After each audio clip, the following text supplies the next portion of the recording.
السلام عليكم ورحمة الله وبركاته كل تورك صاحبيال سو دواada meelaad joogtaanba waxaan halkan iskula fiirin doonaa koobka adduunka oo ay soo dhamaadeen heerka gurubyada una gudbay heerka knock-out-ka dabcan waa xilliga ugu xiisaha badan waayo xilligan oo kale marka la gaaro koobka adduunka habeen kaste ama kulan kaste koox ayaa baska la saari doona ama tareenkooda qaadan doona ama diyaaradooda raaci doona dabcan oo tartanka macsalaameyn doona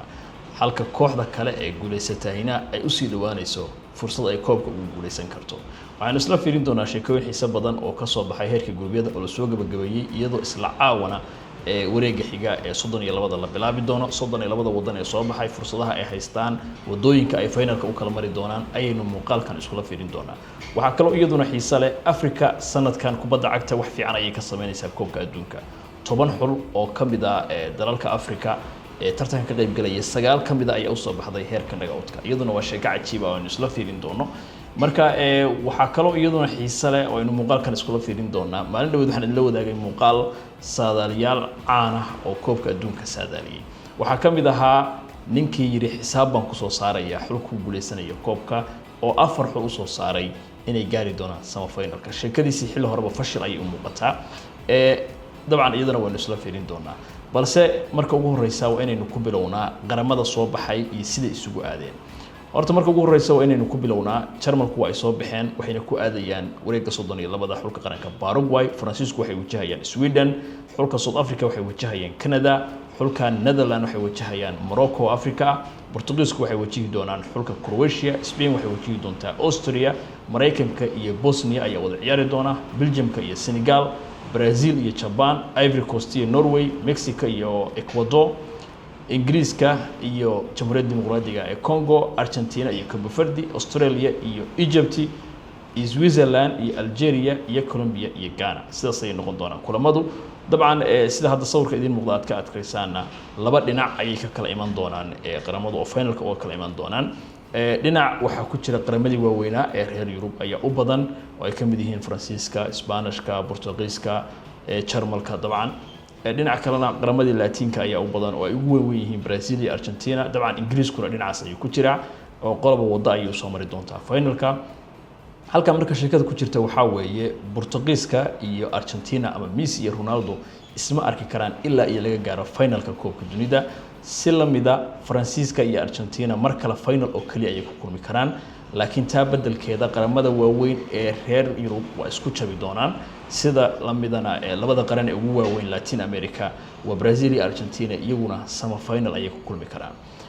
halkaasna marka waxa ka soo baxday in halkan ay fashil u muuqato saadaashi u bixiyay xisaabyahankii Jarmalka ahaa ee la yiraahdo Jorge Klimt isagu wuxuu saadaaliyay in 4 dal ay isugu iman doonaan sama finalka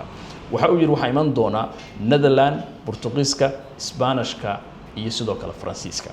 halka marka waxa ka cad 4 qaranba inay isku wada mareen oo laba kaliya oo kamid ay iman karaan afar dhamaadka oo tusaale ahaan hadii xulka qaranka Faransiisku ay doonayaan inay sama final soo gaaraan waa inay ka soo takhalusaan qaramo ay kamid yihiin Belgiumka Sweden sidoo kale Netherlands Morocco Isbaanishka Portugiiska anraahda Spanish iyo Portuguese waxay isugu iman karaan sama final laakiin kuwaas oo kale waa inay 8 ku soo cunaan amaba ilaa iyo 16 iyo ay kaga soo takhalusaan Isbaanishkuna sidoo kale waa inay qaramo badan iyaguna soo reebaan marka hadii aynu koobno afartii uu sheegay laba kamid ah ayaa sama final iman karta halka labada kalena ay ka iman karaan dhinaca kale oo Ingiriiska iyo Argentina iyo Brazil ay ku jiraan sheekadiisu marka fasil waxay u muuqataa fashil waxa uu saadaaliyay inay finalka isugu iman doonaan labada xul ee kala Netherlands iyo Portugiiska iyaguna isuguma iman karaan taasina waa ay fashilantay kaliya hal wax ayaa u haray oo wuxuu yiri Netherlands ayaa ku guuleysan doonta taana waynu arki doonaa hadii ay Netherlands waxaas oo dhan ka soo gudbi karto oo ay final tagi karto intaynan halkan dhaafin waxaan rabaa inaan idin la wadaago aniga ka cabirsaaq ahaan sida ila muuqato in ay xulalkan ku soo kala bixi karaan dabcan aniga ku saleynaya awoodahooda iyo wixii ay nagu tuseen heerka gurubyada aniga waxay la tahay dhinacan qaramada waaweyn ee reer Yurub ay ka soo baxayaan ama ay listiga ka galeen inay adag tahay in ay xulal yar ka soo baxaan waxaan saadaalinayaa ama aragtida ay la tahay dhinacaas 8 xul oo dhinacaas xiga oo ay kamid yihiin Jarmalka Faransiiska sidoo kale Netherlands Morocco waxaan aaminsanahay dhinacaasi tusaale ahaan Jarmalku inay ka soo gudbi doonaan kulanka ugu horeeya Paraguay Francisco ay ka soo gudbi doonaan Sweden kadibna ay isku dhici doonaan labadoodu Francisco inay soo bixi doonaan ayaan saadaalinaya oo ay gaari doonaan ilaa iyo 8 gaari doonaan dhinacan kalena Netherlands iyo Morocco ayaa ugu xiiso badan iyaguna kii soo baxa inuu 8 tagi karo iyo kadibna Francisco la ciyaari karayo oo Francisco uu semifinal sidaas ku tagi karo dhinacan kalena laba midkood ayaa iman karaya semifinalka si ila tahay ama waan nimanka la yiraahdo Spain ama waa Portugiiska hadii kulankoodaasi maadaama wareegga 16 ay soo jahayaan waa hadii ay Ingiriisku nimanka la yiraahdo Portugiisku ka soo adkaadaan Croatia ay Spain ka soo adkaadaan Austria kulankaasi ayaa wax go'aamin doona ayaan isleeyahay saadaasheeda ugu badanna waxay tahay marka awoodda labada xul la fiiriyay isfahanka dhexdooda ah in ay Isbaanishku ka adkaan karayaan Portugiiska marka anigu ahaan waxaan semifinalka dhinacaas ka keenay labada xul ee Faransiiska iyo Isbaanishka oo iyagu iswajihi doona dhinacan kalena waxaan isleeyahay marka Brazil haday ka soo adkaato Japan oo kale kadib waxay wajahaysaa xulka hadda aadka u kacsan ee Norway iyo sidoo kale Cote d'Ivoire oo Afrika kii soo adkaada hadii ay Brazilianku halka ka soo gudbaan waxay is arki karaan oo 8 ku kulmi karaan Ingiriiska oo u muuqata inuu ka soo gudbi karo isaguna xulalka ay ka mid yihiin waa xulal ay ka mid yihiin xulka qaranka ee DRC Congo Ecuador iyo sidoo kale Mexico ay ka mid yihiin marka Ingiriiska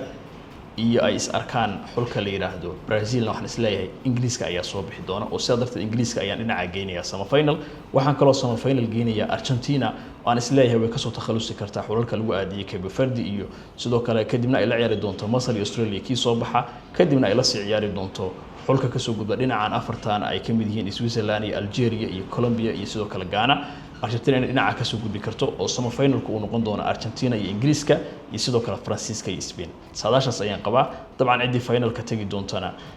waxay ku xiran tahay awoodaha iyo bandhiga iyo sida dhaawacyo uga badbaadaan iyo formka sida ay u helaan xulalkaas ay ku xirnaan doontaa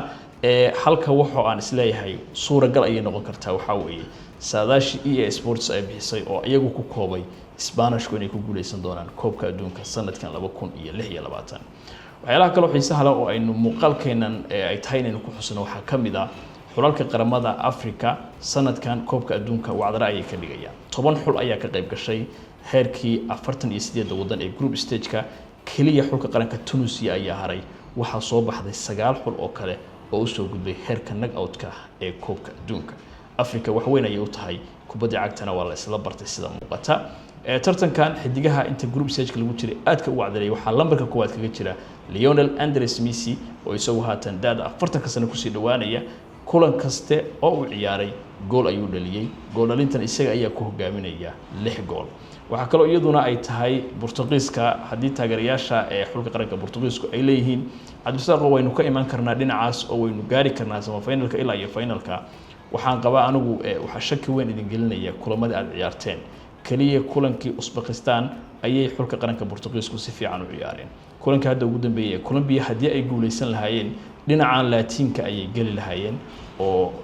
Ingiriiska iyo Brazil iyo Argentina ay ku jiraan laakiin qaramada waaweyn ee Laatinku ay ku jiraan ay gali kareen haday ka adkaadaan Colombia laakiin halka ay adkaan lahayn iyaga ayaa badriiq ku baxsaday laba jeer oo kaliya ay shabaqa Colombia ku laadeen kubadaha on targetka ah halka iyagana 6 mar oo gool hayahoodu badbaadiyay si guudna lagu laaday dhowr iyo 10 shoot goolkooda marka waxa muuqata xulka qaranka Portugiisku inaysan isla haysan oo aysan jiibta iyo chance isla heli karin Cristiano Ronaldo uma muuqata sanadkan inuu soo gabagabeynayo abaartiisa dhinaca koobka adduunka marka la fiiriyo dabcan bandhigooda inkastoo dad badan ay u saadaalinayaan finalka inay tagi karaan laakiin aniga ilama aha waxay kaloo tahay inaynu ka hadalno rikoorada oo Lionel Messi ka gaaray kulanka uu ka guuleystay xulka qaranka ee Jordan kubadda bulsonka quruxda badan uu ka dhaliyay dabcan waxa uu noqday xidiga ugu badan ee goolasha ka dhaliya meel ka baxsan xaragna 18 ama out boxka banaankiisa ka dhaliya gool waxa kale oo la mid ah Lionel Messi inuu noqday xidiga ugu badan ee kulamada ugu badan ee xiriirka ah 7 kulan oo xiriir ah koobka adduunka goolalka dhalinaya isaga oo jira da'da 39 sano ayuu Messi wali haystaa masraxa ugu weyn kubadda cagta dunida ee koobka adduunka hadii uu horey laba jeer ugu soo guuleystay laacibka tartanka markaana waa musharax weyn oo doonaya koobka inuu mar labaad ku guuleysto abaalmarinta laacibka tartankana uu markii saddexaad ku guuleysto hadda ugu isaga oo kaliya ayaa horey laba jeer ugu soo guuleystay 2014 iyo sidoo kale 2022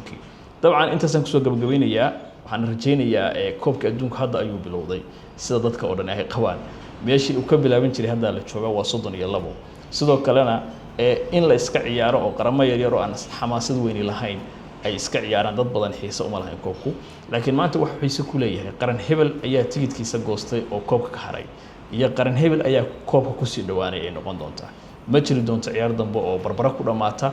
mana jiri doonto ciyaar dambe